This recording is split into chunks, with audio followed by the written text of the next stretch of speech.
You know, a single conversation can literally change everything. It can spark a partnership, close a deal, or kick off a lifelong friendship. But think about it. How often do we just kind of sleepwalk through these huge moments? Well, we're about to dive into the science of having way, way better conversations so you never miss one of those opportunities ever again. So, let me tell you a story that's going to flip everything you think you know about conversation on its head. Dale Carnegie, yeah, the How to Win Friends and Influence People guy, once sat through this entire dinner party just listening to a botanist go on and on about plants. Carnegie said almost nothing. The result? The botanist leader told everyone that Carnegie was one of the most fascinating people he'd ever met. Okay, now let's flip the coin, contrast that with this story. A speaker is on a 2-hour flight to Puerto Rico, sitting in total silence next to a stranger, just too anxious to say hello. When they land, he finds out the guy next to him was an entrepreneur, going to the very same conference. That 2-hour golden opportunity, poof, gone. The difference between Carnegie's massive success and that totally missed connection is exactly what we're about to unpack. So what was Carnegie's secret? Well, it's our first and honestly our most important principle. You gotta forget about being the most talkative, most clever person in the room. The real power, the real magic, is in turning listening from this passive thing we do into an active superpower. Here's a simple rule that will completely change the game for you, the 70-30 rule. Your goal, listen for 70% of the time and only talk for 30%. Just making that one shift stops you from bulldozing the conversation and makes the other person feel genuinely heard. And that feels amazing.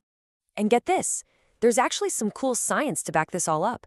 Harvard studies found that when we talk about ourselves, our brains release dopamine. Yep, that's the same pleasure chemical we get from eating amazing food or finding money.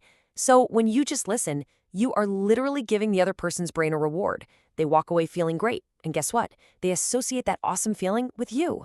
And this, right here, completely redefines what charisma even is. It's not about having the best jokes or being super witty. True charisma is just making someone feel like, for that moment, they are the only person in the entire world. Your focused, genuine interest, that's the ultimate compliment. It shows you actually care. But of course, great listening isn't about just sitting there like a statue, right? It's an active process. You have to show you're engaged, and you do that with two key tools: asking powerful questions and using your body language intentionally. So check this out. Another Harvard study found something incredible. The single biggest thing that makes people like you wasn't being funny or telling great stories, it was asking questions. Specifically, follow-up questions. Why?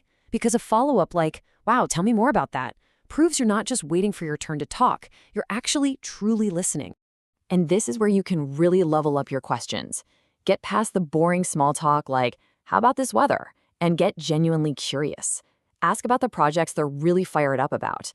Ask how an experience actually made them feel. Those are the questions that unlock what people are truly passionate about. Now, it's not just what you say, it's what you do.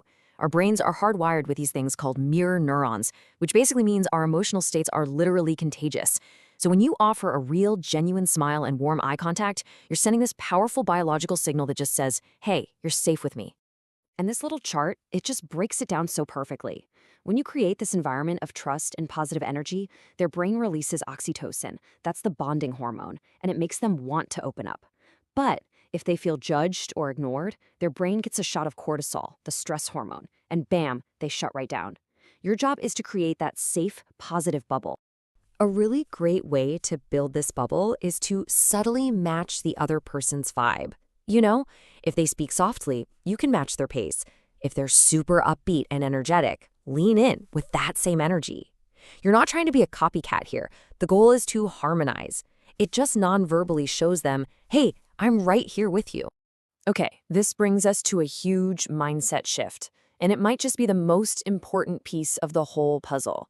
The most magnetic conversationalists, they don't walk into an interaction thinking, "What can I get out of this?" They think, "What can I give?" And one of the most powerful gifts you can give is a sincere compliment. Seriously, this isn't just a nice thing to do. It has this profound biological effect. MRI scans show that when someone gets a genuine compliment, it lights up the exact same reward centers in the brain as getting paid. It is a literal gift of dopamine. But you know what the best part is? It's a total win-win. When you give a really heartfelt compliment, your brain releases oxytocin, the love hormone, which makes you feel more connected and bonded to them. It just creates this amazing positive feedback loop for everyone. So really, it all boils down to this one core philosophy. Treat every single conversation like an act of service. Whether you're sharing a helpful article, offering some encouragement, or just making someone feel really heard, your goal should always be to leave them feeling even just a little bit better than when you started. So we've got the techniques, we've got the mindset. But the final, and honestly, the most transformative piece of this puzzle is all about your identity. It's about changing the story you tell yourself about who you are in conversations. Look, so many of us walk around with these labels, right? I'm shy, or I'm so awkward at small talk. That story holds you back. The real challenge is to adopt a new one. Instead of that, start telling yourself, I am someone who makes people feel seen. Because when that's your identity, your actions will just naturally follow. You'll ask that extra question because, well, that's what someone who makes people feel seen does. So, here's your challenge for your very next conversation. And don't try to do everything at once, okay? Just pick one of these things. Be fully present. Listen without planning what you're going to say next. Offer a genuine smile. Or ask that simple question, how can I help? Just do one and see what happens. Because at the end of the day, this is the most powerful point of all. You are always just one conversation away from a breakthrough in your career, in your relationships, in your life. The only question is, are you ready to have it?